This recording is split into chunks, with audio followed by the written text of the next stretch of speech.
안녕하세요. 저는 21살, 그리고 17살 두 딸을 키우고 있는 40대 후반의 여성입니다. 글을 써본 게 정말 오래되어서 사연을 보내려 하니 글 쓰는 걱정부터 되더라고요. 그래도 내 주변 내 사람의 일이다라고 생각하며 너그럽게 봐주시기 바랍니다. 제가 곧 나이도 신이 되고 오래 산 건 아니지만 나름 힘들다고 하는 젊었던 시기도 겪어보며 여기까지 온 사람입니다. 가난한 시골에서 태어나 가난한 집안에서 부모님을 거두려는 장녀의 역할도 오래도록 해봤었고요. 공부의 끈을 놓지 않고 대학에 들어갔지만 다가온 현실에 부딪히며 또 돈을 벌고 고생을 하며 겨우 졸업을 해본 경험도 있습니다. 반에서 1, 2등 한다는 애가 소풍 갈 적에 도시락을 싸가지 못해서 혼자 구석에 숨어 있다가 선생님의 도시락을 빌려 먹어본 적도 있었고요. 지금에 와서 생각을 해보면 눈물 몇 방울쯤은 우습게 찔끔거릴 정도로 힘들었던 시절이 분명히 있었어요. 그래서였는지 결혼하고 지금에 주어진 저의 삶에는 누구보다 감사해하며 살고 있답니다. 이전만큼 배고픔을 느낄 여유도 없고 또 이전만큼 누군가의 눈치를 보며 숨거나 피해야 하는 처지도 아니니까요. 저희 남편은 전문직에 종사하는 사람입니다. 병원이나 법조 계열은 아니지만 자격증 하나 가지고 사무실 차려서 돈벌이를 제법 잘하고 있는 사업자예요. 이 사람의 친구가 운영 중인 법인 회사에서 제가 잠시 일을 했었는데요. 거기서 오고 가며 만난 남편이랑 눈이 맞아서는 어찌해서 결혼까지 하게 되었습니다. 저에게는 참 대단한 왕자를 만난 꼴이었지만 남편에게는 많이 기울어지는 여자를 만난 꼴이었죠. 그게 정말 찐 사랑이고 했을지라도 주변 사람들 눈에는 많이 답답하고 싫었을 겁니다. 저희 시댁도 마찬가지였고요. 시부모님은 저를 무척 반대하셨어요. 학력도 좋고 직장도 제 능력으로 들어가 일을 하고 있었던 거지만 딱 하나 아무것도 보잘것없는 저희 집안 자체에 대해서 많이 싫어를 하셨답니다. 그렇다 보니 저는 결혼을 하면 시댁 눈치를 많이 봐야 했답니다.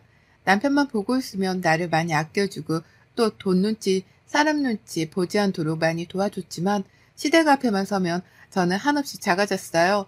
분명 나는 더 이상 돈 걱정도 하질 않는데 시댁이라는 단어만 떠올리면 뭔가에 많이 속죄해야 하는 것만큼 답답하고 눈치를 보게 되었답니다. 그건 40대 후반이 되어 내일 모레 50을 바라보고 있는 지금에까지도 변한 게 하나 없었죠. 시댁이랑 저희 집이 거리상 차를 타고 이동하면 겨우 20분 정도가 걸립니다. 제법 가까운 거리였는데 문제는 시어머니의 태도셨죠. 며느리를 싫어는 하지만 자주는 봐야겠고 옆에서 잔소리라도 한마디 더 퍼부으며 기강이라도 잡아야겠다고 생각을 하셨던지 저를 유독 찾으셨어요. 저희 남편이로 아주버님이랑 형님도 계시거든요. 그런데 형님네한테는 전화 한번 찔끔 하지 않으면서 저한테만큼은 참 자주 매달리다시피 하며 연락을 해오셨답니다. 집으로 오라고 말이죠. 저희 아주버님은 남편이랑 비슷한 계열에서 일을 하다가 지금은 완전히 사업만 하고 계시고요. 형님은 그 일을 거들고 계세요. 결혼하며 들었던 건데 형님네는 저희 집과는 비교도 안 될 만큼 덕망 높고 돈도 많은 부유하고 좋은 환경의 집안이었습니다. 듣기만 해도 시부모님께서 정말 좋아라 하겠구나 라는 걸 지레짐작할 수 있었을 정도였습니다.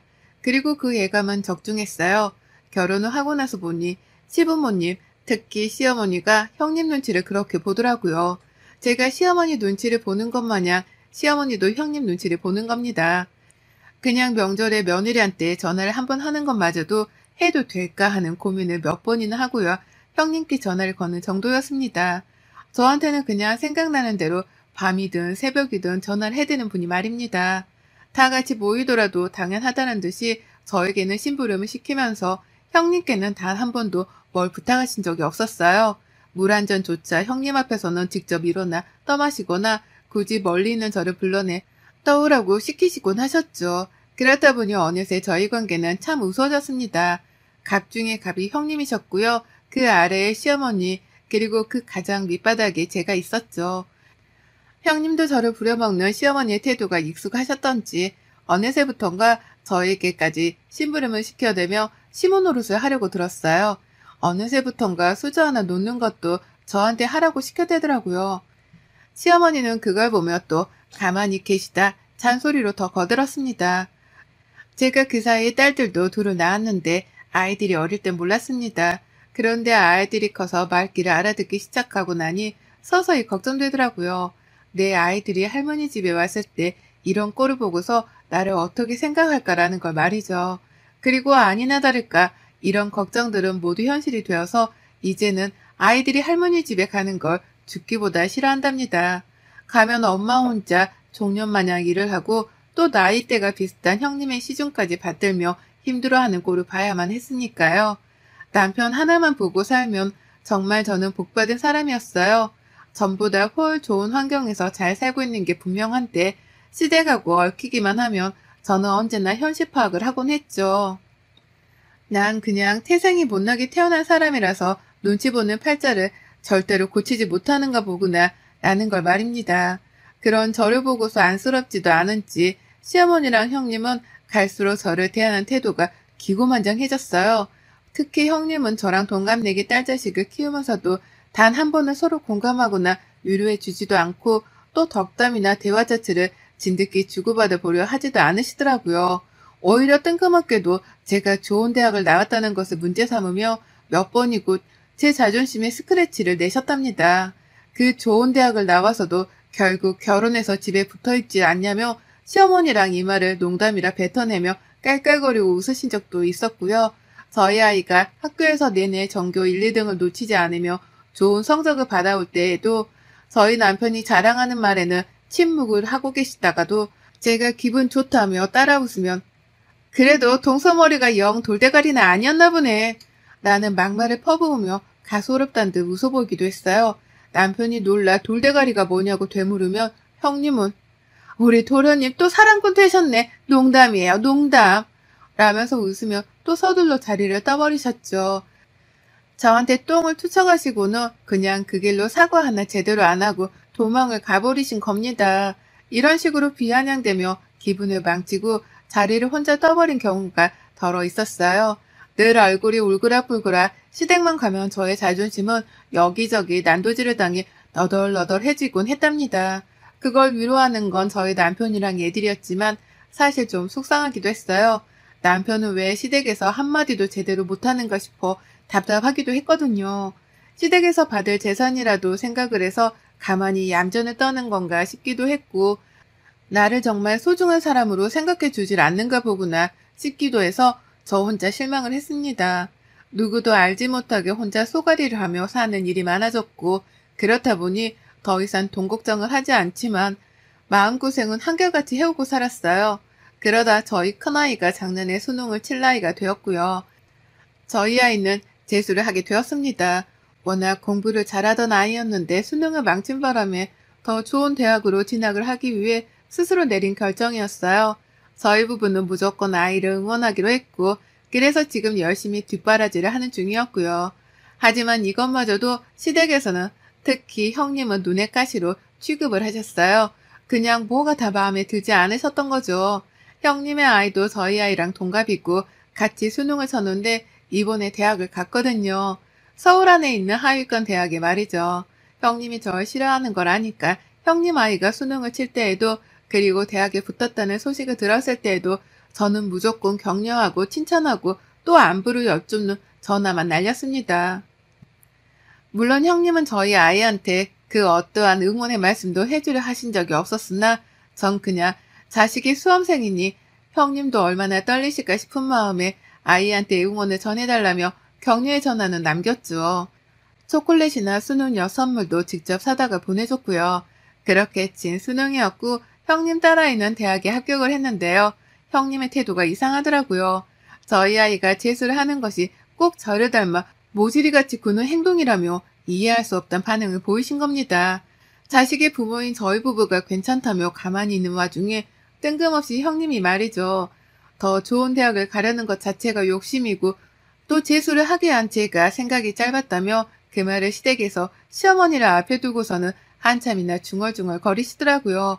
공부를 잘하는 줄 알았는데 알고 보니 좋은 대학에 한 방에 붙을 만한 성적은 아니었다면서 그간에 그렇게 공부를 잘한다는 말만 늘어놓더니만 재수가 뭐야 재수야. 어머님 저 진짜 깜짝 놀랐잖아요. 라고 말씀을 하셨죠. 가뜩이나 우리 아이가 힘들까 싶어 걱정도 되고 미안함이 큰데 저를 앞에 세워두고 이런 소리를 주고받다니 전 정말 충격이었습니다. 그런데도 형님은 충격받은 제 얼굴이 안중에도 없었는지 막말을 계속해서 뱉었죠. 다음에 만나도 또 그 다음에 봐도 늘 재수하는 아이는 잘 있냐는 말과 함께 자신은 절대로 자식에게 재수를 안 시킬 거라는 비교하는 말을 내려놓으셨답니다. 우리 아이가 정말로 좋은 대학에 합격을 할까 싶어 불안하기라도 하셨던지 좋은 대학에 간다고 쳐도 재수를 한다고 낭비한 그 1년을 누가 보상해 주는데 난 진짜 도서가 이해 안 가. 라는 말로 나중을 대비한 쐐기를 박아놓기도 하셨고요. 저희 아이가 계속해서 모의고사에서 좋은 성적을 거두고 있었거든요. 남편이 철부지마냥 시어머니 앞에서 아이 칭찬 좀 해달라며 말을 꺼냈더니만 그걸 가지고서 형님이 또 시비를 거신 것이었어요. 하여간 부딪혀봤자 좋은 소리를 듣지 못했고 그래서 우리 사이의 거리는 절대로 좁혀지지 않았답니다. 저도 힘들게 공부하는 우리 아이 흉까지 보기 시작한 형님을 슬슬 용서하지 못하기 시작했고요. 그러다 이번 추석 저에게는 안공과도 같은 시간이었습니다. 저희 집안에서 추석에 시댁부터 가는 건 당연했는지라 당연스레 시댁부터 찾았어요. 갔더니만 형님네가 먼저 계셨고 형님의 애들도 다 와 있더라고요. 아니나 다를까 자리에서 일어나 제대로 인사다운 인사도 하질 않은 채 앉아만 계시던 형님. 시작부터 기운이 껄끄러웠습니다. 늘 당해왔던 일임에도 불구하고 왠지 이번만큼은 느껴지는 분노가 꽤나 컸죠. 속으로 한숨을 팍 쉬면서 집안 눈치를 또 살피는데 어머님이 바로 부엌으로다가 저를 부르시더라고요. 가보니 명절 제사를 지낸다며 시어머니가 준비해 놓은 식재료가 한가득이었고요. 어머님은 당장이라도 요리를 하고 싶었으나 형님을 부르기는 눈치가 보였었던지 기다리다 제가 도착을 하자마자 저를 불러선 부엌에서 요리를 시작하셨습니다. 그렇게 저는 시댁에 도착을 하자마자 일을 했고 명절 요리를 다 끝내고 난 후 잠깐 쉬는 타이밍에 소파 끄트머리에 앉아있던 남편 옆에 앉았어요. 거실 한복판에 앉자니 형님이 자리를 차지하고 계셔서 살짝 불편했거든요. 그런데 형님이 고개를 돌려가면서 저를 찾더니만 거실 한복판에 앉으라며 저를 부르는 게 아니겠어요?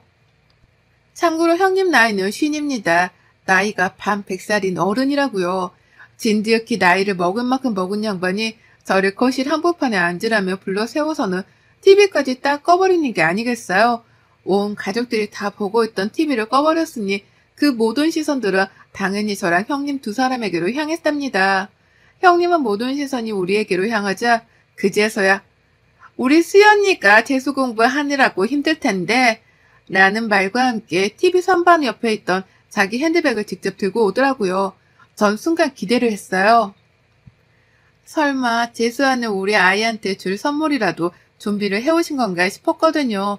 안 그럼 뜬금없이 TV를 보다 말고 그걸 꺼버리고서는 우리 아이 이름을 언급하며 가방을 들고 올 이유가 없었습니다. 그러니 전 남들이 그렇듯이 당연하게 선물을 기대했어요. 그럴 사람이 아니라는 걸 잘 알았지만 그 순간만큼은 분위기가 딱 그랬습니다. 저희 남편도 뭔가 받을 게 있는 건가 싶었던지 기대를 하고서는 자리에서 일어나 제 쪽으로 다가와 같이 앉아버렸고요. 그런데 소리가 이상했습니다. 이상 야릇했어요. 선물이라는데 재수를 하는 아이한테 줄 선물인 줄 알았는데 소리가 굉장히 부스럭거리면서 요란스럽더라고요. 그냥 요란스러운 게 아니라 무슨 플라스틱 과자 봉다리를 마지작거리는 와중에 뭔가가 부스러지는 듯한 소리까지 나는 듯이 부산스러웠습니다. 순간 신경이 곤두서다 못해 이게 뭔가 싶은데 형님의 가방 안에서 나온 그 무언가의 정체를 보자마자 전 소스라치게 놀라며 외마디를 뱉어내고 말았습니다. 라는 탄식 말입니다. 그건 바로 미역이었어요. 네, 애 낳고 먹는다는 그 미역 말입니다. 시험을 앞둔 수험생에게는 미끄러진다는 속성 때문에 선물 중에서는 최악으로 꼽힌다는 그 미역 말이죠. 어린애가 미역국을 뜬금없이 먹을 것도 아니었고 그렇다고 미역을 특히나 좋아하는 애도 아니었는데요. 하고 많은 선물들 중에서 미역을 골라와 선물로 주려고 했다는 그 사실에 저는 진짜 생각할수록 경악을 금치 못했답니다. 웬일로 형님이 저를 먼저 불러서는 딸아이까지 언급을 하며 가방을 찾아오길래 대단한 선물 혹은 현금이라도 줄 줄 알았다며 제 옆으로 쫄래쫄래 다가왔던 남편. 하지만 형님 가방 안에서 미역이 나오는 걸 본 순간 제가 내뱉은 탄식에 이어 남편도 바로 참! 이라는 허무하단 한숨 소리로 쏟아내며 당황해 어쩔 줄을 몰라 했죠. 그 순간만큼은 저희 부부가 모두 다 딸의 편이 되어서 이러한 무례를 범한 형님의 태도에 순간적으로 화가 차올랐네요. 공부한다고 가뜩이나 힘들어하는 아이인데 이게 무슨 역 같은 경우냐 싶었던 거였죠. 그리고 그제서야 알았습니다. 형님이 눈치 없는 척을 하면서 우리 도련님도 기대를 했나 보네. 내가 수연이 주려고 챙겨온 건데. 라는 말과 함께 가방 속 미역을 완전히 꺼내다가는 제 앞에 놓아주셨거든요. 근데 그걸 자세히 보니까 먹던 미역이더라고요. 새 걸 사왔어도 잘했다고 칭찬을 해줄까 말까 하는 와중이었는데 자신이 집에서 먹다 남았던 미역을 그 인공 포장지 안에 그대로 담아서는 가방 안에 꾸겨 넣어서 들고 온 겁니다. 뒤에서 시어머니란 사람은 그걸 보고 피식거리며 웃기까지 하고 있었고요. 순간 이 사람들이 괴물들인 줄 알았어요. 본인도 얼마 전 수험생의 엄마여서 미역이 선물로는 최악이라는 걸 잘 알고 있었을 텐데도 일부러 저에게 엿을 먹이겠다고 굳이 재수하는 딸까지 건드려 열불이 나게 한 것이었죠. 그러니 남편도 이것만큼은 더 이상 참기 힘들다 싶었던지 이걸 공부하는 애들 중에서 누가 먹는데요? 참 형수님도. 라면서 형님을 향해 분노의 레이저를 쏘아대기 시작했습니다. 그리고 저는 이때다 싶어 남편의 행동에 불을 끼얹었죠. 그간에 저 무시하고 까내리고 했던 것들 다 괜찮아요. 뭐 원래 인성이 그 정도밖에 안 되시는 분이시구나 싶어서 제가 그간 참고는 살았습니다. 근데 이건 아니죠. 지금도 독서실 가서 힘들게 공부하고 있는 애가 무슨 잘못이 있다고 이런 추태를 벌이세요? 라고 형님께 쏘아 물었어요. 웃음기 하나 없이 살기 가득한 표정으로 말이죠. 남편도 제가 한 말에 가슴이 아프고 감동이었던지 딸을 지켜보겠다며 자리에서 벌떡 일어나 당장 그 미역을 쓰레기통에 가져다 버렸고요. 그러자 형님은 아주 당황을 하며 말씀하셨어요. 내가 뭘 잘못했다고 부부가 같이 나서서 이래? 내가 기껏 생각해서 챙겨왔구만. 부부가 참 너무하네. 라면서 혼자 착한 척, 신경 써준 척은 다 하면서 오히려 저희를 비난하시더라고요. 오버하는 중이라는 말까지 하셨답니다. 그러니 저는 내가 오버를 하는 건가 싶다가도 도저히 용납이 되질 않는 형님의 말씀에 결국 화를 터뜨리고야 말았어요. 거참, 나이값 좀 하고 사세요.